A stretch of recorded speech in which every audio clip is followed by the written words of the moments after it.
Hello friends, तो कैसे हो आप सब। आई होप कि सब बहुत अच्छे होंगे। मेरा नाम गणेश सैनी है और मैं ASO in CSS assistant section officer in central secretariat की पोस्ट पे 2 साल से कार्यरत हूँ। 2 साल से काम कर रहा हूँ।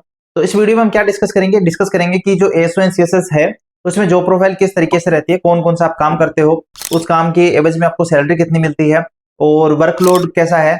उसके अलावा हम बात करेंगे कि पढ़ने का टाइम मिलता है कि नहीं मिलता, और प्लस अदर चीजें जो भी है, पक्ष क्या है इसको लेने की, कौन क्या हो सकते हैं, एंड कैसी लाइफ रहने वाली है, डेली रूटीन कैसा रहने वाला है, ऑफिस टाइमिंग्स कैसी होती है, लीव्स कैसे मिलती है। तो ये सब चीजें हम इस वीडियो में डिस्कस करेंगे। साथ ही सबसे पहले हम डिस्कस करेंगे कि कैसे बना जाता है एएसओ। एएसओ एनसीएस बनने के लिए पूरी प्रोसेस क्या होती है, तो स्टार्टिंग से लेके एंड तक हम आपको वो भी बताने वाले हैं। तो चलिए आज की वीडियो पे चलते हैं। उससे पहले अगर आप इस चैनल पर नए हैं तो आपसे अनुरोध है कि वीडियो को लाइक करें और चैनल को सब्सक्राइब कर लें, क्योंकि इसी तरह के यूजफुल वीडियोस हम आपके लिए लाते रहते हैं। तो do subscribe and like and share कर दो अपने दोस्तों को। चलिए चलते हैं। देखिए, सबसे पहली जो चीज होती है वो होती है कि जॉब को लेने की प्रोसेस क्या है, कैसे एएसओ एनसीएस बना जा सकता है। तो देखिए, सबसे पहले आपका सीजीएल टीयर 1 एग्जाम होता है, उसको आप क्वालिफाई करते हो। देन आपका मेंस एग्जाम होता है और उस मेंस एग्जाम के बेस पे आप अपनी पोस्ट प्रेफरेंस भरते हो। जैसे मेंस एग्जाम हुई है उसके आपको 2-3 वीक बाद जो है, आपका 1 वीक बाद आंसर किया जाती है एंड उसके 2-3 वीक बाद आपका जो है पोस्ट प्रेफरेंस भरवा लिया जाता है कि आपको कौन सी पोस्ट चाहिए। उसमें कोई एक्साइज इंस्पेक्टर भरता है, कोई एएसओ एनसीएस भरता है, कोई इनकम टैक्स इंस्पेक्टर भरता है और अपनी प्रेफरेंस दे देता है कि भाई मुझे ये पोस्ट चाहिए मेरे मार्क्स के बेस पे। तो अगर आपके मार्क्स अच्छे हैं और आपके मार्क्स उतने हैं जितनी एएसओ एनसीएस की कट ऑफ जाती है, उससे ज्यादा मार्क्स हैं अगर आपके, तो आपको एएसओ एनसीएस मिल जाती है जब फाइनल रिजल्ट आता है। तो आपका मेंस एग्जाम हुआ, उसके बाद पोस्ट प्रेफरेंस भरा, उसके बाद फाइनल रिजल्ट आया जिसमें आपको अपनी पोस्ट पता चल गई। ध्यान रखना, इसमें मेंस में आपको कोई अलग से एग्जाम नहीं देना होता। एएसओ एनसीएस बनने के लिए कोई भी अलग से एग्जाम नहीं होता। जो प्री होता है, जो मेंस होता है, वही एग्जाम्स होते हैं। टाइपिंग होती है, टाइपिंग में सीपीटी वाली पोस्ट है ये। तो आपको क्या होना चाहिए, आपका जो कंप्यूटर में जो स्कोर है वो भी आपका ज्यादा होना चाहिए। जो एक मिनिमम कट ऑफ होती है उससे ज्यादा ही होना चाहिए, क्योंकि इसकी अलग से कट ऑफ निकलती है जो सीपीटी वाली पोस्ट होती है उनके लिए। तो एएसओ एनसीएस बनने के लिए आपको कंप्यूटर सब्जेक्ट में थोड़ा ज्यादा स्कोर करना पड़ेगा। अगर कम रह गया स्कोर तो आप इस पोस्ट को नहीं कर पाओगे, क्योंकि ये सीपीटी पोस्ट है। एंड टाइपिंग स्पीड वगैरह भी आपकी इसमें जरूरी होती है, तो वहां भी आपको क्वालिफाई होना जरूरी है। अब इसके आगे की प्रोसेस क्या होती है, तो देखो, डीओपीटी जो है वो एक सेंट्रल सेक्रेटेरिएट सर्विसेज की जितनी भी सर्विसेज है वो कौन देखता है, डीओपीटी देखता है। तो डीओपीटी आपको क्या करता है, फिर आपको जब आपको फाइनल पोस्ट मिल गई है, फाइनल रिजल्ट आ चुका है, आपको पता चल गया है एएसओ एनसीएस मिला है, तो फिर डीओपीटी आपसे डील करता है। डीओपीटी फिर आपसे मिनिस्ट्री की प्रेफरेंस करवाता है कि आप मिनिस्ट्री कौन कौन सी ऑप्ट करना चाहते हो, जिसमें ग्रुप ए और ग्रुप बी की मिनिस्ट्रीज होती है। 60-65 समथिंग मिनिस्ट्रीज आपको देखने को मिलेगी। उनमें से आप अपनी मिनिस्ट्री की प्रेफरेंस दे देते हो कि भाई मैं इस मिनिस्ट्री में काम करना चाहता हूँ, और वो भी आपके मार्क्स के बेस पे ही होता है, आपके रैंक के बेस पे ही होता है। तो जो आपकी रैंक होती है उस बेस पे आपको फिर आपकी प्रेफरेंस जो आपने भरी है मिनिस्ट्री, वो मिनिस्ट्री अलॉट हो जाती है। आपका डॉक्यूमेंट वेरिफिकेशन जो है वो डीओपीटी ही करवाता है। मोस्ट प्रोबेबली खान मार्केट में डीओपीटी की ब्रांच है, वो करवाती है, अभी ब्रांच वहां पे है। एंड डीओपीटी आपका डीवी करवाता है। देन आप कुछ टाइम बाद आते हो, आपका ज्वाइनिंग लेटर आ जाता है। तो आप कुछ टाइम बाद आके क्या करते हो, अपनी मिनिस्ट्री में ज्वाइन कर लेते हो, जिस 2 मिनिस्ट्री आपको डीओपीटी ने अलॉट की है। अब मिनिस्ट्री में आपने आके ज्वाइन कर लिया तो फिर मिनिस्ट्री आपको सेक्शन अलॉटमेंट करती है। सेक्शन क्या होते हैं, सेक्शन अलग अलग ब्रांचेज है। जैसे मान लो कि मैं बात करूं कि एम्स को देखने वाला अलग सेक्शन है, उसी तरीके से मान लो जो बाकी हॉस्पिटल है, आरएमएल, लेडी हार्डिंग जैसे हॉस्पिटल दिल्ली में, उनको देखने का अलग सेक्शन है। मैं अगर हेल्थ के सेक्टर में बात करूं, इसी तरीके से दांतों को देखने वाला अलग सेक्शन है, डेंटल सेक्शन। इस तरीके से अलग अलग सेक्शन बनते होते हैं कि भाई इस पर्टिकुलर काम को ये सेक्शन देखेगा, वो सेक्शन होते हैं। और वो सेक्शन आपको मिनिस्ट्री में मिलते हैं रैंडम। वहां पे कोई रैंक काम नहीं करेगी, कोई मार्क्स काम नहीं करेंगे, वहां पे कोई आपके प्रेफरेंस नहीं ली जाएगी, वहां पे आपको रैंडम सेक्शन दे दिया जाएगा।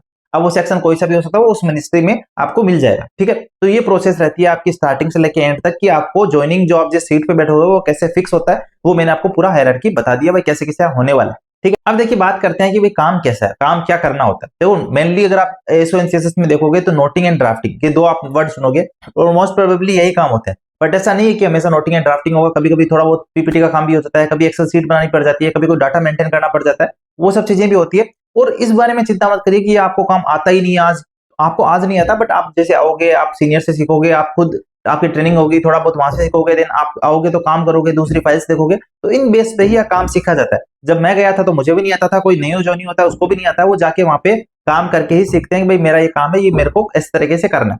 तो इसकी चिंता मत करिए, पहली चीज। दूसरी चीज, पीपीटी कभी कभी बनानी पड़ती है, तो बहुत सारे लोग पूछते हैं पावर पॉइंट मुझे बनाना नहीं आता, क्या मैं दिक्कत हो जाएगी? नहीं होगी, कोई दिक्कत नहीं होगी। इंग्लिश में बोलना नहीं आता, कोई दिक्कत नहीं होगी। ऐसा नहीं है कि वहां पे इंग्लिश बोलते हैं, सब लोग हिंदी में ही बातचीत करते हैं, हिंदी में ही कम्युनिकेशन होते हैं, तो उसके बारे में भी चिंता मत करिए। ठीक है, ये आपके डाउट आते हैं इसलिए मैंने बीच में बताया। अब देखिए काम क्या होता है, नोटिंग एंड ड्राफ्टिंग। नोटिंग क्या होता है, कोई भी आपके पास मैटर है, मान लो कि किसी ने आरटीआई लगाई है, किसी की ग्रीवेंस आई है, किसी का कोई कंप्लेंट आया, कंप्लेंट में लिखा है कि देखो ये फलाना जो हॉस्पिटल है उसके डॉक्टर्स ऐसा कर रहे हैं, तो आपने क्या किया भाई, आप आई तो आपने नोटिंग में बता दिया कि भाई ये कंप्लेंट आई है, इस बंदे ने लगाई है, इस डेट की कंप्लेंट है और उसने ये कहा है कि भाई इस हॉस्पिटल में ये हो रहा है, ठीक है, लिख दिया। फिर दूसरे पैरा में आपने लिख दिया कि भाई इस, क्योंकि अब इसके कंक्लूजन के बेस पे जो कंप्लेंट आई है उसको हम क्या कर सकते हैं, या तो कंसर्न बॉडी को फॉरवर्ड कर सकते हैं या इसमें हम ये एक्शन ले सकते हैं, जो भी आपको लगेगा वो आप उसमें लिख दोगे भाई ये होना चाहिए, ठीक है। तो अब पहले पैरा में कहां से क्या आया है, दूसरे पैरा आपने बता दिया भाई इसमें ये होना चाहिए, तो यही नोटिंग होती है कि आपने बता दिया कि क्या आया है और कैसे कैसे होता है। बस आप अपने ऑफिशियल को, जो अपने आपके ऊपर की हायरार्की है, जो आपके ऊपर के जो चैनल है, उनको आप बताते हो कि भाई ये चीज ऐसी आई है और ये फाइल है। फिर उसके बाद उनको जो इनपुट्स लगते हैं, जो लगते हैं, वो उस फाइल में लिख देते हैं। सब ई ऑफिस में चलता है। पहली चीज, आप फाइल चलाओगे वो भी ई ऑफिस में चलेगी और आप वो फाइल ऊपर भेज देते हो, सेंड का ऑप्शन आता है, ऊपर भेज देते हो, ऊपर वाला ऊपर उसके ऊपर भेज देता है। इस तरीके से जहां तक फाइल जानी होती है वो ऊपर हायरार्की में चली जाती है, देन वो वापस आप तक आ जाती है, वापस उसी चैनल से होते हुए। तो आपने क्या किया, आपने जो मैटर आया था उसके बारे में जस्ट बता दिया भाई ये मैटर आया है और इसमें ये हो सकता है। अब मान लो कि जैसे हमने कहा कि मान लो उसी मैटर में आपको लगा कि भाई ये पर्टिकुलर कोई बॉडी देखती है, मान लो एम्स देखता है कोई मैटर, और आपको लगा कि ये हमें मैटर जो है वो एम्स को फॉरवर्ड कर देना चाहिए, तो फिर आप क्या करोगे, लेटर बनाओगे। लेटर बनाओगे कि भाई एम्स के नाम से लेटर बनाओगे ना, जैसे हम लेटर लिखते हैं भाई एम्स को भेजने के लिए, या कोई भी हम किसी को लेटर भेजते हैं तो लेटर बनाते हैं, तो उसमें क्या होता है, यहाँ पे एड्रेस लिख दिया, फिर वो सब्जेक्ट वही वो सब होता है, तो उसको हम कहते हैं ड्राफ्ट। वो ड्राफ्ट भी फाइल में ही लग के जाता है, जुड़ के जाता है, उसमें ड्राफ्ट का ऑप्शन आता है फाइल में ई ऑफिस में, तो वहां से जुड़ के जाता है। तो ये होते हैं नोटिंग एंड ड्राफ्टिंग की। नोटिंग तो क्या मैटर आया है और क्या होना चाहिए वो, और प्लस क्या होना चाहिए वो, आप लेटर के फॉर्मेट में किसी को लेटर भेज रहे हो तो वो वाला होता है ड्राफ्ट। तो ये नोटिंग एंड ड्राफ्टिंग आप समझ गए होंगे, ये काम होता है बेसिकली एसओ एंड सीएसएस का। और यही आप देखोगे बाकी एसओज में भी यही वर्क होता है, फाइल वर्क होता है। एक दो मिनिस्ट्रीज है जिसमें फिजिकल फाइल चलती है, फिजिकल फाइल मतलब जो हमने ऑनलाइन किया था वही आप फिजिकल में लिख के भेजते हो, एंड वो सब होता है। तो ये एसओ एंड सीएसएस की वर्क प्रोफाइल है। अब देखिए टाइमिंग क्या है, तो टाइमिंग 9 बजे से 5:30 बजे की टाइमिंग रहती है। फ्लेक्सिबिलिटी है, ऐसा नहीं है कि आप 9:15 पे गए या 9:30 पे गए तो कुछ हो गया, तो बस इसकी चिंता मत करना, फ्लेक्सिबिलिटी है। बस आपको यह है कि 8 साढ़े 8 घंटे पूरे करने होते हैं और वो आपको ध्यान रखना है कि आपकी टाइमिंग्स पूरी हो। बाकी फ्लेक्सिबिलिटी है, टाइमिंग्स में थोड़ा लेट जल्दी होगा तो उतना कोई बड़ा वो नहीं है इश्यू, ठीक है। और बाकी आपको कभी कभी जैसे मान लो कोई काम हो गया, ये हो गया, वो हो गया, तो ये सब चीजें भी आप हैंडल कर लेते हो, मैनेज कर लेते हो। अब अगर बात करूं लीव्स की कि छुट्टियां कितनी मिलती है, तो 8 सीएल मिलती है और पहले 6 महीने में 15 ईएल मिलती है, और पूरे साल के देखूंगा तो 30 ईएल मिलती है। तो 30 ईएल 8 सीएल प्लस आपको 20 मेडिकल मिलती है। हाँ मेडिकल होती है, हाफ पे लीव होती है, तो मतलब 20 मेडिकल देखोगे तो 10 फुल पे लीव हो गई है ना। तो 8 सीएल 30 ईएल और 20 हाफ हाफ लीव, तो मतलब 10 फुल लीव जो मेडिकल की मिलती है। तो ये आपकी छुट्टियां होती है। इसके अलावा सैटरडे संडे छुट्टी रहती है, वीक में आपको 5 दिन जाना होता है। सैटरडे संडे पे वैसे ड्यूटी लगती नहीं है, बट देखो क्या होता है मिनिस्ट्री में थोड़ा राउंड बेसिस पे, मतलब सर्कुलर बेसिस पे कुछ कुछ एसओज की ड्यूटी लगाते रहते हैं। R&I सेक्शन होता है उसमें सैटरडे संडे को, तो 3-4 महीने में कभी ना कभी आपकी सैटरडे संडे में भी एक दिन पे ड्यूटी लगती है। उस दिन आप आते हो, जस्ट और ज्यादा काम नहीं होता, कुछ काम नहीं होता, बस आप ये देखते हो कि कोई बाहर से लेटर आया वो रिसीव कर लो, या कुछ लेटर भेजना है तो वो आप भेज दो, वो इतना सा काम होता है। तो बाकी आपका सैटरडे संडे ऑफ रहता है, छुट्टी रहती है, एक चिल लाइफ है उस चीज में। एंड लास्ट में बात करेंगे कि लाइफ स्टाइल कैसी रहेगी, कैसा लाइफ को बैलेंस कर सकते हो आप, ये सब चीजें।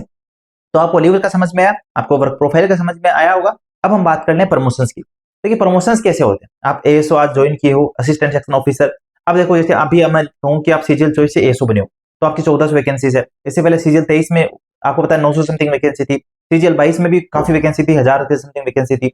तो अब आपका जब प्रमोशन की आप बात करते हो तो आपको दिख रहा है कि आपसे पहले हजार लोग हैं, 900 लोग हैं, तो उनका प्रमोशन पहले होगा आपसे, ये तो आप समझ रहे हो। और प्रमोशन ऐसा तो है नहीं कि अचानक से बहुत सारी पोस्ट निकल जाएगी, तो क्योंकि आपका आपसे पहले वाले बैच थोड़े बड़े हैं तो आपके प्रमोशन में टाइम लगेगा। पहली बात तो आपको एसओ बनने में टाइम लगेगा। आपका जो नेक्स्ट प्रमोशन होता है वो सेक्शन ऑफिसर होता है, तो आपको एसओ बनने में, सेक्शन ऑफिसर बनने में थोड़ा टाइम जरूर लगेगा। सीजीएल 24 वालों को मैं कह रहा हूं, अगर वो है और सीजीएल 25 वाले देख रहे हैं तो उनको भी टाइम लगेगा, क्योंकि उनके पहले सीजीएल 24 के 1400 लोग भी हैं, सीजीएल 23 के 900 लोग भी हैं और सीजीएल 22 के 1000 लोग भी हैं। तो अगर मैं प्रमोशन की एक्चुअल में बात करूं तो 5 साल बाद आपका एलडीसी एग्जाम होता है, और एलडीसी डिपार्टमेंटल एग्जाम है, अगर आप उसमें क्वालिफाई कर जाते हैं तो 5 साल बाद ही एसओ बन जाएंगे, सेक्शन ऑफिसर बन जाएंगे। और बट अगर आप क्वालिफाई नहीं कर पाते हैं तो सीनियरिटी बेसिस पे आप एसओ बनेंगे, सेक्शन ऑफिसर बनेंगे। और सीनियरिटी बेसिस का मतलब यह है कि आपसे पहले वाले बैच के जो एसओज हैं वो पहले एसओ बनेंगे, एंड देन आपका जब नंबर आएगा उन सबको एसओ बनने के बाद तब आपका नंबर आएगा। तो उसमें आपका क्या होता है, टाइम भी लगता ही है, टाइम लगेगा, बेसिक सी बात है। वैसे नॉर्मली 8 से 10 साल लगते हैं, बट क्योंकि अभी वैकेंसीज काफी ज्यादा ये एसओज की, काफी ज्यादा एसओज आपके बीच में है, तो थोड़ा टाइम ज्यादा लगेगा, है ना, उस चीज को समझना। बाकी अगर आप एलडीसी एग्जाम क्वालिफाई कर लेते हो तो आप जो है 5 साल बाद ही एसओ बन जाओगे। तो इतना आसान भी नहीं है कि आप सोच लो कि मैं तो क्वालिफाई कर ही लूंगा। तो उसमें क्वालिफाई करने के लिए आपको मेहनत करनी पड़ेगी वहां पे भी, ठीक है, तो पढ़ना पड़ेगा। तो ये होता है प्रमोशन, पहला प्रमोशन एसओ पे, आपका सेक्शन ऑफिसर पे। देन इसका आपका 4 साल बाद आप देखोगे तो आप बन जाते हो 5400 ग्रेड पे के एसओ। पहले आप क्या क्या किए थे, 4600 ग्रेड पे ज्वाइन किए एसओ पे, फिर 4800 ग्रेड पे एसओ बन गए 5 साल बाद अगर आपने एग्जाम क्वालिफाई किया, अदरवाइज 8 से 10 साल बाद सीनियरिटी बेसिस पे, तो वो 4800 ग्रेड पे थे। देन उसके 4 साल बाद आप अपने आप ऑटोमेटिकली 5400 ग्रेड पे के एसओ बन जाते हो, मतलब कि 5400 ग्रेड पे होता है, उसमें प्रमोशन हो जाता है, पोस्ट वही रहती है, सेक्शन ऑफिसर रहते हो बट 5400 ग्रेड पे आप चले जाते हो। तो दूसरा प्रमोशन आप एक तरीके से माने तो ग्रेड पे का प्रमोशन हुआ, 5400 हो गए। उसके बाद आप चले जाते हो, नेक्स्ट प्रमोशन होता है आपका यूएस अंडर सेक्रेटरी पे, जो कि 6600 ग्रेड पे की पोस्ट है, ग्रुप ए की पोस्ट है, मतलब ग्रुप ए में आप प्रवेश करते हो। पहली पोस्ट कौन सी है, वो है आपकी अंडर सेक्रेटरी की पोस्ट। और आपने देखा होगा ज्यादातर जो लेटर आते हैं एसएससी के या किसी भी संस्था के, किसी भी गवर्नमेंट बॉडी के, तो आते हैं अंडर सेक्रेटरी के नाम से। तो अंडर सेक्रेटरी ऐसी पोस्ट है जहां से आपके नाम से ही लेटर आते हैं बाहर, but it does not mean कि वही सबसे हायरार्की में ऊपर है, नहीं। अब आगे सुनिए। तो ऐसे से आप अंडर सेक्रेटरी बनने में भी काफी टाइम लगता है, डिपेंडिंग ऑन की कितनी वैकेंसीज बनी है अंडर सेक्रेटरीज की, तो उस पर डिपेंड करता है। जिस लोग ने, जिस लड़के ने अगर मान लो कि असल एग्जाम जल्दी पास कर लिया, तो उसके सारे प्रमोशंस आपको पता है ज्यादा फास्ट ही होंगे। अगर मान लो एक तो वो है जिसने ऑलरेडी से एग्जाम क्वालिफाई नहीं किया, वो वैसे सीनियरिटी बेसिस पे एसओ बना है, और एक आप पहले एसओ बन गए थे, तो फिर आपके प्रमोशंस क्या चलेंगे, उससे बेहतर चलेंगे, उससे फास्ट चलेंगे। तो फिर अंडर सेक्रेटरी आप बनते हो, वैसे 10 से 15 साल के लग जाते हैं, बाकी वैकेंसीज पे डिपेंड करता है। अंडर सेक्रेटरी की जो अगला प्रमोशन होता है वो होता है डायरेक्टर का। डायरेक्टर पोस्ट आपको पता है कि यूपीएससी लेवल के लोग वहां पर ज्यादा आते हैं, यूपीएससी लेवल के लोग आपको दिखते हैं, आईआरएस आईपीएस वगैरह भी डेपुटेशन पे आ जाते हैं। तो डायरेक्टर पोस्ट जो होती है वो होती है अंडर सेक्रेटरी का अगला प्रमोशन। और डायरेक्टर से ऊपर का जो प्रमोशन होता है वो होता है ज्वाइंट सेक्रेटरी। ज्वाइंट सेक्रेटरी में आपको सीएसएस जो हम एएसओ बनते हैं, और यहाँ के लोग बहुत कम दिखेंगे, ज्यादातर लोग आपको दिखेंगे आईएएस लेवल वाले, यूपीएससी से जो सिलेक्ट होकर आते हैं वो दिखेंगे। बाकी अगर कोई की मान लो एज कम एज में सिलेक्ट हो गया है, तो वो ज्वाइंट सेक्रेटरी पोस्ट तक हाईएस्ट जा सकता है, इससे ऊपर आप नहीं सोच सकते। तो ज्यादातर लोग डायरेक्टर या अंडर सेक्रेटरी यहाँ तक रहते हैं, डायरेक्टर तक बहुत लोग पहुंच जाते हैं, बट ज्वाइंट सेक्रेटरी तक बहुत रेयर ही 1% लोग पहुंच पाते हैं। तो ये एक प्रमोशनल हायरार्की है कि आप पहले एसओ बनोगे, सेक्शन ऑफिसर बनोगे, फिर 5400 ग्रेड पे चले जाओगे, फिर आप अंडर सेक्रेटरी बनोगे, उसके बाद डायरेक्टर बनोगे, और उसके बाद ज्वाइंट सेक्रेटरी। ये आपका क्या होता है, प्रमोशनल हायरार्की होती है। अब ज्वाइंट सेक्रेटरी से ऊपर की पोस्ट वैसे एडिशनल सेक्रेटरी होती है, उसके बाद सेक्रेटरी होती है, और देन मंत्री जी होते हैं सबसे ऊपर, जो देखते हैं कि हाँ ये सब क्या कर रहे हैं। तो ये एक हायरार्की होती है। और आपकी जो फाइल जाती है ना, वो इसी तरह जाती है, मतलब आप फाइल भेजते हो सेक्शन ऑफिसर को, सेक्शन ऑफिसर अंडर सेक्रेटरी को, अंडर सेक्रेटरी डायरेक्टर को, डायरेक्टर ज्वाइंट सेक्रेटरी को, ज्वाइंट सेक्रेटरी सेक्रेटरी को, देन मंत्री जी। इस तरीके से ही आपकी फाइलें जाती है, तो ये भी आप ध्यान रखिएगा। तो आई होप आप ये समझे होंगे कि प्रमोशन कैसे क्या होता है। सैलरी की अगर बात करें, तो सैलरी पे मैंने पर्टिकुलर अलग से वीडियो बनाया, अगर आपको डिटेल में समझ लिया ना, एक एक बारीकी कि किस तरीके से आपकी सैलरी बनेगी, किस तरीके से एक एक कंपोनेंट होते हैं, कटौतियां क्या होती है, फायदा क्या होता है, ग्रोस सैलरी क्या होती है, इनहेंड सैलरी क्या होती है, कैसे कैसे बनती है, ये डिटेल में समझना है तो ये वीडियो का लिंक मैं आपको डिस्क्रिप्शन में दे दूंगा सैलरी को समझने के लिए, वो आप जरूर देख लीजिएगा। बाकी अगर आप एसओएनसीएसएस के तौर पे आज अगर आप ज्वाइन करते हैं, तो आपकी सैलरी ऑलमोस्ट 74 के होगी, स्टार्टिंग सैलरी 74 के समथिंग होगी, स्टार्टिंग सैलरी की बात कर रहा हूँ। देन आपके डीए 2 साल में बढ़ता है, एंड आपका आचार्य जो है वो अभी 30% है, वो लगता है, टीपीटी अलाउंस मिलता है, ट्रांसपोर्ट अलाउंस आने जाने का वो मिलता है। तो ये सब मिलके आपकी सैलरी जो है, ग्रोस सैलरी आपके समथिंग 90 के तक होगी, एंड उसके बाद आप देखेंगे कटौतियां होकर इनहेंड सैलरी आपको 74 के मिल जाएगी। ये अभी एसओएनसीएसएस की स्टार्टिंग सैलरी है, और बाकी आप बढ़ती रहती है सैलरी, साल में 2 बार डीए वगैरह लगती है, ठीक है। और इंक्रीमेंट लगता है जुलाई में या जनवरी में, तो वहां से भी सैलरी 3% इंक्रीमेंट हो जाता है, वो भी बढ़ती है। तो ये सब आपको सैलरी के बारे में। अब हम बात कर लेते हैं कि भाई प्रोज क्या है इसको लेने की, ठीक है। तो प्रोज की बात करूं मैं, अल्टीमेटली तो प्रोज यही है कि आपकी थोड़ी लाइफ सेटल्ड है। आपको पता है कि दिल्ली में ही परमानेंट पोस्टिंग होनी है, दिल्ली से कहीं ट्रांसफर नहीं होता, दिल्ली में ही रहना है। तो एक फायदा ये हो जाता है कि आप अपना सेटल हो सकते हो एक जगह।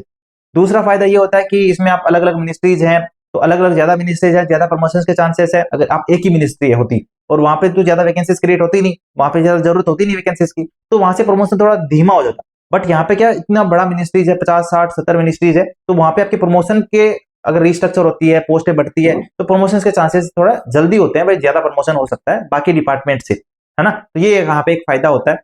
तीसरी चीज ये है कि आप किसी मिनिस्ट्री में काम कर रहे हो, आपका दोस्त किसी मिनिस्ट्री में काम कर रहा है, कोई किसी मिनिस्ट्री में काम कर रहा है, तो आपसे वहां से एक थोड़ा लिंक भी हो जाता है कि चलो थोड़ा मेरे को काम हुआ तो उस मिनिस्ट्री में मैंने बात कर ली उससे, उसको काम हुआ तो उसने आपसे बात कर ली। तो थोड़ा बहुत ये भी होता है कि आप थोड़ा जानते हो कि भाई किस मिनिस्ट्री में क्या हैंडल होता है, कौन मेरा थोड़ा बहुत काम करवा सकता है, क्या हो सकता है। वैसे देखो ज्यादा लिंक नहीं होते, बट थोड़ा बहुत यहाँ पे हेल्प हो सकती है इस मैटर में, मैं आपको ये कह रहा हूँ, ठीक है। तो ये एक चांस ये भी होता है इसमें। एक होता है चौथा चांस की, चौथा जो प्रोज ये होता है कि कुछ कुछ मिनिस्ट्रीज में कुछ अलग बेनिफिट्स होते हैं। जैसे मैं हेल्थ मिनिस्ट्री की बात करूं तो उनका केसलेस ट्रीटमेंट होता है। सीजीएचएस आप अगर नाम सुना हो तो सीजीएचएस सबके लिए है, जितने भी सेंट्रल गवर्नमेंट एम्प्लॉइज है सबके लिए सीजीएचएस फैसिलिटी है। सीजीएचएस एक हेल्थ फैसिलिटी है कि आप अपना उपचार करवा सकते हो, अपने डिपेंडेंट का फ्री में ट्रीटमेंट करवा सकते हो। फ्री का मतलब ये है कि जो मिनिस्ट्री ऑफ हेल्थ वाले हैं उनको वहां पे हॉस्पिटल में जाके 1 रुपया भी नहीं देना है, वो अपना बस जाएंगे, अपना कार्ड दिखाएंगे और वहां पे दिखा के आ जाएंगे, ठीक है। बट जो लोग दूसरे मिनिस्ट्रीज में उनको क्या करना पड़ता है, वहां पे जाके एक बार रुपए जमा करने पड़ते हैं और फिर वो बिल अपनी मिनिस्ट्री में लाके देते हैं और वो बिल के बेस पे उसको सारे रुपए रिम्बर्स हो जाते हैं। तो हेल्थ मिनिस्ट्री में फायदा हो गया कि आपको कैशलेस मिल रहा है। अगर मैं बात करूं किसी और मिनिस्ट्री की, जैसे डिफेंस मिनिस्ट्री की, तो उनका कैंटीन कार्ड बन जाता है छोटा मोटा, तो वो उनको फायदा हो जाता है। इसी तरीके से अलग अलग मिनिस्ट्रीज में थोड़ा मोटा क्या होता है, प्रॉफिट हो जाता है। तो एक छोटा मोटा प्रोज है, बाकी ये इतना बड़ा वो नहीं है कि आप सोचो इसके बारे में। एक चीज ये है, पांचवी चीज की पढ़ाई के लिए अगर आप आ रहे हो तो, और अगर अगर पढ़ाई के लिए आ रहे हो एंड आप हार्ड थिंकिंग के साथ आ रहे हो कि मुझे पढ़ना ही है, मैं पढ़ लूंगा, तो जरूर आप पढ़ सकते हो। ऐसा नहीं है कि एसओएनसीएस में इतना ज्यादा है कि आप पढ़ ना पाओ, बट इतना आसान भी नहीं होगा, ये मैं आपको कह दूं। इतना एनवायरमेंट नहीं हो पाता। कभी मान लो आप जैसे ही पढ़ने बैठे हो एंड देन आप काम आ गया और बाकी काम रहता है। काम इतना भी नहीं है कि आप 8 घंटे लगे हो, 8.5 घंटे लगे हो, बट काम इतना भी नहीं है कि आप 3 घंटे भी ना करो। 4-5 घंटे आप एवरेज काम करोगे और इतना काम होता है, तो उसमें आपको मैनेज करना पड़ेगा, ठीक है। मैनेज कर सकते हो तो कर लोगे। बाकी कुछ कुछ सेक्शन ऐसे होते हैं जिनमें ज्यादा काम होता है। ज्यादा काम का मतलब यह है कि चलो वो 5 घंटे काम कर लेते हैं, इतना काम होता है। तो थोड़ा कुछ कुछ मिनिस्ट्रीज में कुछ कुछ सीट्स पे ज्यादा काम होता है, कुछ कुछ मिनिस्ट्रीज में कुछ कुछ सीट्स पे बहुत ज्यादा कम काम होता है। तो ये डिपेंड करता है कि आपकी पोस्टिंग कौन सी मिनिस्ट्री में हुई है और उस मिनिस्ट्री में कौन से सेक्शन में हुई है और उस सेक्शन में कौन सी सीट पे आपकी पोस्टिंग हुई, किस सीट पे आपको काम मिला है, तो उस पर डिपेंड करता है काम। बाकी काम इतना ज्यादा नहीं होता कि आप सहन ना कर सको, आप नहीं हो, आपसे क्या वैसे होगा, ये सब चीजें मत सोचना, ज्यादा कोई टेंशन लेने वाली जरूरत नहीं है मेरे भाई। तो ये चीज आप ध्यान में रखें। अब आपको काम का समझ में आ गया, अप्रोच का समझ में आ गया। अब लास्ट में हम बात करते हैं कॉन्स की, कि क्या घाटे हो सकते हैं सीएसएस को लेने के। तो घाटा वैसे कुछ नहीं है भाई। अगर आपने जॉब ली है, आप दिल्ली में रह रहे हो, आप ऐसी जॉब कर रहे हो जिसमें आपको 75,000 रुपए मिल रहे हो, मतलब आप 46 ग्रेड पे की पोस्ट पे हो, तो अच्छी चीजें है ना। बट इसमें थोड़ा बहुत आपको ये ध्यान रखना चाहिए कि यहाँ से ज्यादा एक्सपेक्ट मत करना। ये एक्सपेक्ट मत करना कि कोई आएगा, जब आप गाड़ी से उतरोगे या गाड़ी लेके जाओगे आपको गवर्नमेंट की गाड़ी मिलेगी, ऐसा मत एक्सपेक्ट करना। ये मत सोचना कि आपको सारे सल्यूट ठकेंगे या आपसे रेस्पेक्ट करेंगे। बहुत सारे लोग होते हैं, 5-5 हजार लोग काम करते हैं उस मिनिस्ट्रीज में, एक मिनिस्ट्री में, तो वहां पे आपको पर्टिकुलर कोई ध्यान देगा या आपको कोई जानेगा या आपको रेस्पेक्ट देगा, ऐसा कुछ नहीं होगा। पहली चीज ये थोड़ा सा हम सोच के चलें। और कोई गवर्नमेंट की गाड़ी ऐसे नहीं मिलती है, आप अपनी गाड़ी पे भारत सरकार लिखवाने वगैरह भी आपको पता होना चाहिए, इलीगल है, ऐसा नहीं कर सकते। एंड तो ज्यादा बड़े सपने मत देख लेना कि बहुत ऐसा होगा कि मुझे कुछ अलग से केबिन मिलेगा। आप सीट होगी, आपकी ये सीट होगी, उसके पास में एक सीट और होगी, उसके पास में एक सीट और होगी, इसी तरीके से सोच बैठते हैं। देखो क्योंकि जगह इतनी नहीं, आपको होगा कि यार ये तो कलर वाली चीज होगी, हाँ कलर वाली चीज ही होगी। वैसे तो आजकल सारे ही कलर वाला काम करते हैं, अगर आईएएस लेवल पे देखोगे वो भी यही काम करते हैं। तो ये है कि उतनी जगह नहीं होती कि आपको अलग से केबिन मिले, आपको वैसे ही सीटें मिलेगी जैसे आप देखते हो। तो उतना बड़ी थिंकिंग के साथ मत आना। आप 46 ग्रेड पे के हो, आप ऑफिसर आपके नाम के साथ जुड़ा है, ठीक है, ये है, बट ऐसा नहीं है कि इसका मतलब ये हो कि आप पर ही सब लोग ध्यान देंगे, आप बहुत बड़े लोग बन गए। आपकी रिस्पेक्ट है, और ऐसा नहीं है कि एक्साइज फैक्टर वगैरह से बहुत कम है, ऐसा ज्यादा है, ऐसा कुछ नहीं है। ठीक है, आप अच्छा है, आप अपने सेक्शन में आते हो, काम करते हो, सेक्शन में बातचीत करते हो, एंड अब शाम छुट्टी होती है आप चले जाते हो। ऐसी ही थिंकिंग के साथ आपको आना है। ऐसा मत ज्यादा सोच के आना कि आपको फील्ड जॉब मिलेगी या गाड़ी में घूमने को मिलेगा, ऐसा कुछ नहीं होता है।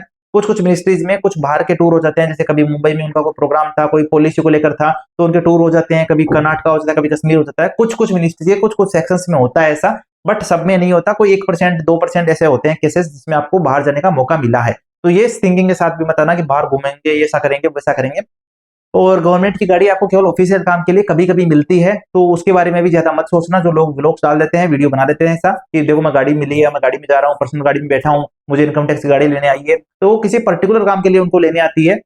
बाकी उनकी पर्सनल कोई गाड़ी नहीं होती है, पर्सनल उनको कोई कोई असिस्टेंट नहीं मिलता है, पर्सनल उनको कोई ऐसा नहीं है कि कोई अलग से कुछ मिल रहा है बेनिफिट। तो ये सब चीजें मत सोचना, ठीक है। आराम से बन के आओ, ऐसा लगो कि गवर्नमेंट जॉब लगी है, काम करना है, घर आना है, सैलरी उठानी है, and this is the life.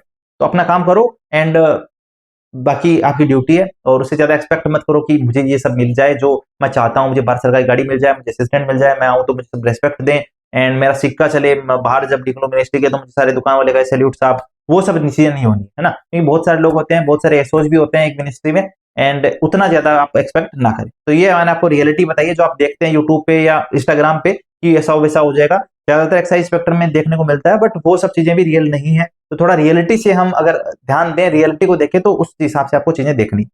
अब देखो लास्ट में एक चीज और बात कर लेते हैं कि आपको मिनिस्ट्री प्रेफरेंस अगर भरनी है, क्योंकि अब आपसे आपका सिलेक्शन हो चुका है तो मिनिस्ट्री प्रेफरेंस भरनी है।